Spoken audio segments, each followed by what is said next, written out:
Dear students, तो एक बार फिर आपका कदम सरी गारंटी में स्वागत है। आज मैं आपके लिए 12th क्लास ज्योग्राफी की बुक फर्स्ट मानव भूगोल के मूल सिद्धांत के चैप्टर 3 मानव विकास यानी ह्यूमन डेवलपमेंट की वीडियो लेकर आया हूँ। मुझे उम्मीद है कि आपने मेरी पिछली वीडियो ज़रूर देखी होंगी। आप जानते हो कि यूनिट 2 में 2 चैप्टर हैं। पहला है विश्व जनसंख्या का और दूसरा मानव विकास का। दोनों चैप्टर की जो वेटेज अगर सीबीएसई के हिसाब से देखा जाए तो 8 मार्क्स है। तो ज़्यादा टाइम लेते हुए हम चैप्टर शुरू करते हैं। सबसे पहले हम इस चैप्टर में क्या क्या पढ़ेंगे, क्या क्या जानेंगे, उसके बारे में बात करते हैं।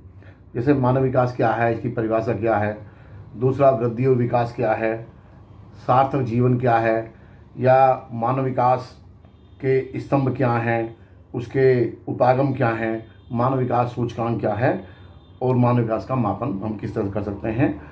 और इसके अलावा अगर कोई और टॉपिक होगा तो उसके बारे में बात करेंगे हम। तो मानव विकास की परिभाषा को हम बुलेट पॉइंट में भी लिख सकते हैं और हम जो है जो पैराग्राफ है उस टाइप में भी लिख सकते हैं। तो मानव विकास की संकल्पना 1990 में सबसे पहले पाकिस्तान के डॉक्टर महबूब उल हक ने दी थी।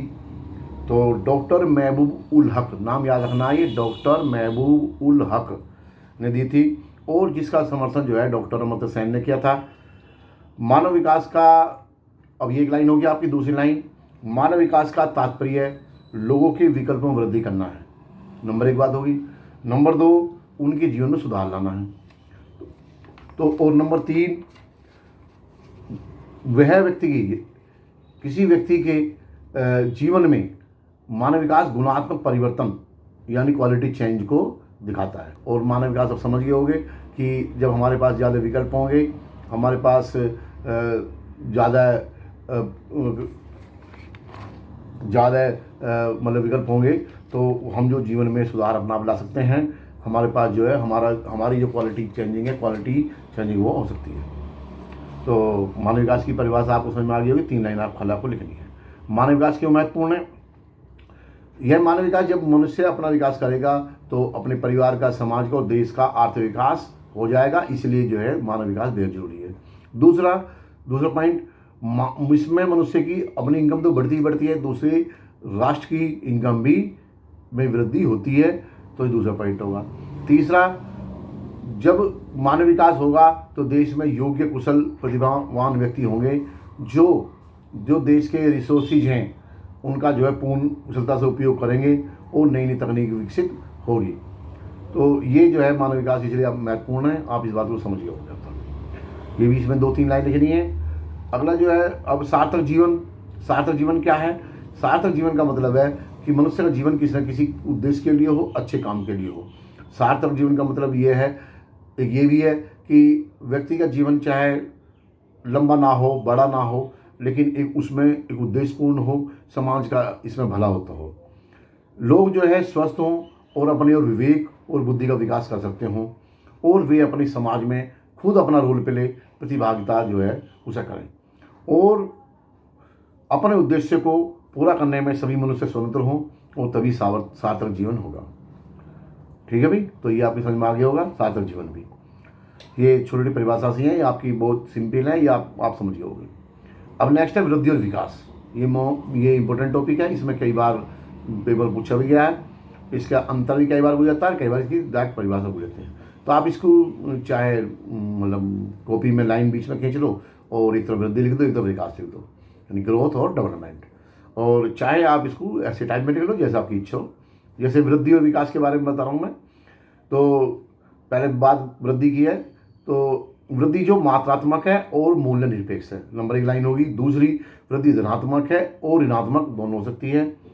और जैसे एग्जाम्पल के अगर इसमें देखा जाए तो वृद्धि परिवर्तन को शो करती है, वो चेंजिंग शो करती है। मान लीजिए अगर किसी नगर की जनसंख्या है और वो आज 1 लाख है और उसमें अगर कोई डेवलपमेंट नहीं हुआ है तो और उसकी जनसंख्या 2 लाख होगी तो जनसंख्या की वृद्धि होगी, यानी कि 1 लाख से 2 लाख होगी।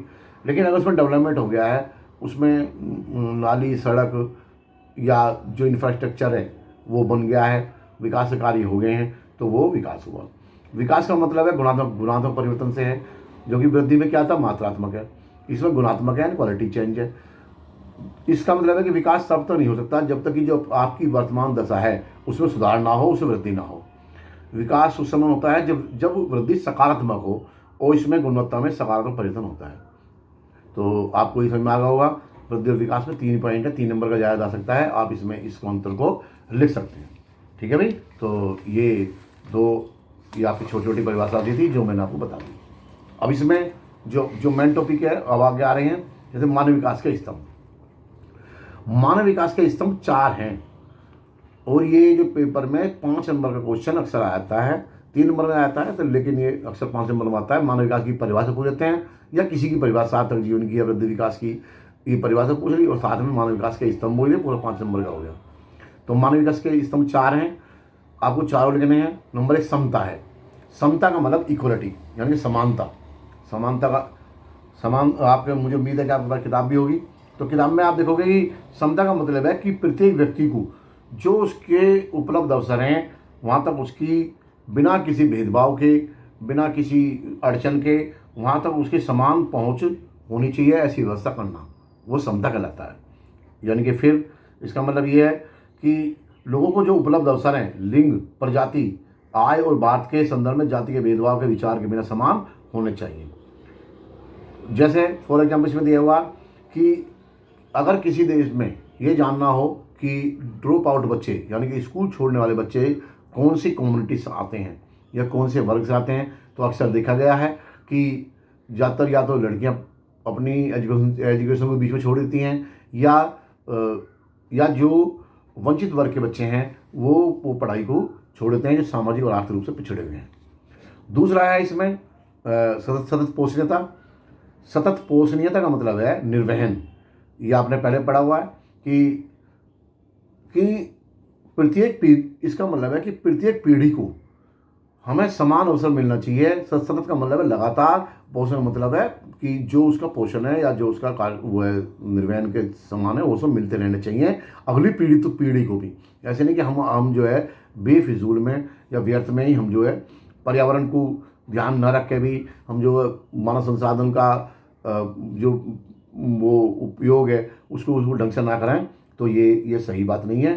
तो ये कहता है कि जैसे, और वो जो है तो यह हमें सुनिश्चित करना है कि प्रत्येक पीढ़ी को अपनी भावी पीढ़ी के लिए अवसर और विकल्पों की उपलब्धता सुनिश्चित करनी चाहिए। दूसरा नेक्स्ट है, थर्ड है उत्पादकता। उत्पादकता का मतलब है मानव श्रम उत्पादकता, यानी कि मनुष्य के द्वारा की गई श्रम उत्पादकता। यानी कि इसका मतलब है लोगों की क्षमताओं में निर्माण करके ऐसी उत्पादकता में लगातार वृद्धि करनी है जिससे कि मनुष्य अपना कोई काम धंधा, कोई कार्य कर सकें, जो समाज में योगदान दे सकें और अपना भी उनका कार्य चल सके। इसीलिए उनके ज्ञान को बढ़ाना चाहिए और उनको बेहतर चिकित्सा उपलब्ध करानी चाहिए। ये आप जानते हो, जिससे उनकी कार्य क्षमता और ज़्यादा बढ़ती रहे, क्योंकि आप जानते हो कि जो किसी देश का वास्तविक धन जो है वहाँ के लोग होते हैं, वहाँ के व्यक्ति होते हैं। अब जो लास्ट में है सशक्तिकरण। सशक्तिकरण का मतलब है कि किसी को संबल देना या किसी को और ताकतवर बनाना या एम्पावरमेंट करना, या उसको जो है अपने विकल्प चुनने के लिए शक्ति प्रदान करना सशक्तिकरण कहलाता है। ये वो भी है, ये ऐसी शक्ति मिलती है आज़ादी से। अगर लोगों को सशक्त करने के लिए सरकार को सुशासन और जनता के प्रति, जनता के लिए ऐसी स्कीमों का आना या देना अति आवश्यक है जिससे कि समाज जो है हर तरह से उन्नति कर सके और सामाजिक और आर्थिक दृष्टि से पिछड़े हुए समूह वो जो है और आगे बढ़ सकें। जो समाज किसी वजह से, किन्हीं कारणों से कहीं पिछड़ गए थे या समाज के मुख्य धारा में नहीं है, उनको साथ में लाना, उनको अपने साथ में चलाना, ये सशक्तिकरण कहलाता है। ये आपको समझ में आ गया होगा। अब है तुम्हारा मानव विकास के उपागम। जैसे मानव विकास के स्तंभ है, ऐसे ही मानव विकास के उपागम है। मानव, ध्यान रखना है पेपर में कन्फ्यूजन ना हो। मानव विकास के स्तंभ पूछा है तो मानव विकास के स्तंभ लिखने हैं, जो 4 हैं मैंने बता दिए हैं। समता यानी कि इक्वलिटी, सतत पोषणीयता, उत्पादकता और सशक्तिकरण। जबकि मानव विकास के उपागम वे अलग हैं, वे 4 हैं। मानव विकास की समस्या को देखने के अनेक ढंग हैं। भूगोलवेत्ताओं ने अलग अलग रास्ते बताए हैं, अलग अलग तरीके बताए हैं कि मानव विकास को किस तरह से किया जा सकता है। तो इसमें महत्वपूर्ण उपागम 4 हैं। एक है आय उपागम यानी इनकम का, दूसरा कल्याण उपागम यानी कि वेलफेयर का, तीसरा है न्यूनतम आवश्यकता उपागम या आधारभूत आवश्यकता उपागम यानी कि बेसिक नीड का, और लास्ट है जो 4th है वो क्षमता यानी कि एबिलिटी या कैपेबिलिटी उपागम। तो ये चारों उपागम है यानी कि अप्रोच हैं कि हम मानव विकास किस तरह से कर सकते हैं। आय उपागम में आप जानते ही हो कि यह मानव विकास के सबसे पुराने उपागमों में से एक है और इसमें मानव विकास को आय के साथ जोड़कर दिखाया जाता है। इसका मतलब यह है कि अगर किसी व्यक्ति की इनकम अगर ज़्यादा है, आय का लेवल बढ़ गया है, तो उसकी आज़ादी को वो शो करता है और उसके शोषण होने की संभावना ना के बराबर होती है। आय का स्तर अगर ऊंचा हो जाएगा, अच्छा हो जाएगा, तो मानव का विकास का स्तर भी अपना आप ऊंचा हो जाएगा। दूसरा है कल्याण उपागम। यह उपागम जो है मनुष्य को लाभार्थी या सभी विकासात्मक गतिविधियों को लक्ष्य के रूप में देखता है। यह उपागम बताता है कि शिक्षा, स्वास्थ्य, सामाजिक सुरक्षा और सुख साधनों पर सरकारी खर्चे को ये कहता है कि ये सरकारी खर्च में होनी चाहिए। लोग हालांकि विकास में यहाँ प्रतिभागी नहीं हैं, वो केवल निष्क्रिय प्राप्त करता है और सरकार कल्याण पर, वेलफेयर पर ज़्यादा खर्च करके मानव विकास के लेवल में, स्तरों में वृद्धि करने के लिए जिम्मेदार है। ये कहती है नहीं, गवर्नमेंट को सरकार की लाभार्थी स्कीम चलाते रहना चाहिए। नेक्स्ट है आधारभूत आवश्यकता उपागम यानी कि या न्यूनतम आवश्यकता उपागम। यह उपागम जो है या यह अप्रोच जो है अंतर्राष्ट्रीय श्रम संगठन ILO ने दी हैं और इसमें 6 बहुत ही बेहद जरूरी या बेसिक नीड्स जो उन्होंने बताई हैं कि अगर ये हों तो मनुष्य का विकास संभव है। जैसे स्वास्थ्य, शिक्षा, भोजन, जल आपूर्ति, स्वच्छता और आवास। ये 6 अगर व्यक्ति के पास हैं तो मानव के विकल्पों में, मानव के विकास में इसमें तरक्की अपना आप हो जाएगी। तो नेक्स्ट है, इसमें लास्ट है क्षमता यानी कि एबिलिटी या कैपेबिलिटी। तो इसमें बच्चे इसमें अक्सर गड़बड़ करते हैं, क्षमता या समता ले देते हैं या स्तंभ में क्षमता ले देते हैं। आपको ध्यान रखना है, स्तंभ में समता है, इक्वलिटी है, उसमें क्षमता है यानी कि एबिलिटी या कैपेबिलिटी है। इस क्षमता उपागम को डॉक्टर अमर्त्य सेन ने दिया था और इसमें उन्होंने कहा था कि अगर संसाधनों तक जो रिसोर्सेज हैं वहाँ तक मनुष्य की पहुँच हो गई, हमने उन्हें इन काबिल बना दिया, तो मानव विकास अपना आप हो जाएगा। तो ये मानव विकास के उपागम भी हो गए हैं। अब एक टॉपिक है तुम्हारा मानव विकास का मापन। मानव विकास का मापन क्या है? मानव विकास सूचकांक से इसको मापन करते हैं, इसको मापते हैं मानव विकास कितना हुआ या नहीं हुआ, या किसी देश का मानव विकास कितना है। तो मानव विकास सूचकांक यानी कि HDI, ह्यूमन डेवलपमेंट इंडेक्स, 3 चीज़ों पर जोर देता है। नंबर 1 स्वास्थ्य, नंबर 2 शिक्षा और नंबर 3 संसाधनों तक पहुँच। इसके आधार पर देशों का क्रम बनाया जाता है और यह जो क्रम है वो एक मतलब स्कोर बना दिया और उसके आधार पर उनको बता दिया कि भाई आप जो है आपके यहाँ इतना विकास हुआ है या इतनी और विकास की आपके यहाँ ज़रूरत है। जैसे हमारे स्वास्थ्य का ही है, तो स्वास्थ्य का मूल्यांकन करने के लिए अगर हमारे किसी देश का स्वास्थ्य का मूल्यांकन करना है तो इनके HDI के अनुसार तो जो जन्म के समय जीवन प्रत्याशा है, यानी कोई बच्चा जन्म ले रहा है और वो कितना लंबे समय जीवन जी रहा है, या कितने बच्चे पैदा होने के बाद वो जीवित हैं, या जीवन प्रत्याशा कितनी अधिक है और कितनी अधिक स्वस्थ रह रही है, बिना किसी रोग के व्यक्ति कितना लंबा समय जी रहा है, तो ये स्वास्थ्य का मूल्यांकन का आधार है उनका। दूसरा इसमें शिक्षा का है, प्रौढ़ साक्षरता दर, शिक्षा में प्रौढ़ साक्षरता दर यानी कि एडल्ट एजुकेशन। और दूसरा जो है बच्चों के दाखिले, स्कूल में बच्चों के दाखिले किस तरह से हो रहे हैं या कितनी आसानी से बिना कठिनाई के हो रहे हैं। और उस देश में ज्ञान तक पहुंचने की जो पहुंच है या उसकी अप्रोच है वो कितनी आसान है, कितनी ईजी है, ये इस बात को ध्यान रखते हैं। और ये जो है शिक्षा का दूसरा हमारा एक पैमाना है। तीसरा है संसाधनों तक पहुंच, यानी कि रिसोर्सेज तक पहुंच। रिसोर्सेज तक पहुंच जो है उस किसी व्यक्ति की परचेजिंग पावर यानी क्रय शक्ति, खरीदने शक्ति, अगर अमेरिकी डॉलरों में हम मानते हैं इसको, तो जितनी ज़्यादा होगी उतनी ही उसके संसाधनों तक पहुंच ज़्यादा होगी। तो ये तीसरा ये उन्होंने दे दिया है। तीन फिर मैंने बता रहा हूँ, मानव विकास के मापन में 3 चीज़ें देखे जाते हैं। नंबर 1 स्वास्थ्य, दूसरा शिक्षा और तीसरा है संसाधनों तक पहुंच। इनमें से प्रत्येक को 1/3 का वेटेज दिया गया है, 1/3 की भारिता दी गई है।